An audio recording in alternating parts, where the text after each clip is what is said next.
আসসালামু আলাইকুম। আমি রুকসানা আপনাদের মাঝে চলে আসলাম আমার সারাদিনের টুকিটাকি ব্লগ নিয়ে।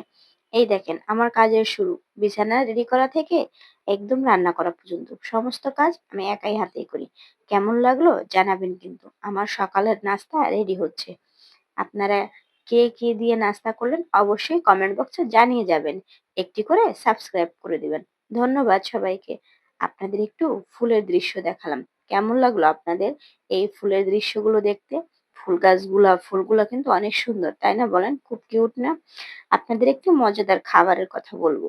দেখবেন এই দেখেন চানাচুর দিয়ে ছোলা মাখা আমাদের কিন্তু অনেক পছন্দ। আমরা সবাই আমার বন্ধুরা সবাই মিলে মজা করে খেয়েছিলাম। আপনারাও খেতে পারেন। চলে গেলাম রান্না বান্নায়। আমি গরুর মাংস দিয়ে, আলু দিয়ে, পেঁপে দিয়ে দুপুরবেলা রান্না করলাম। আপনারা কে কি রান্না করলেন? কে কি খেলেন? শুক্রবার দিন সবাই নিশ্চয়ই ভালো, ভালো কিছু খাবেন জানি। তবে এটা আমার শুক্রবারের রান্না। আজকের মতো বিদায়। আল্লাহ হাফেজ।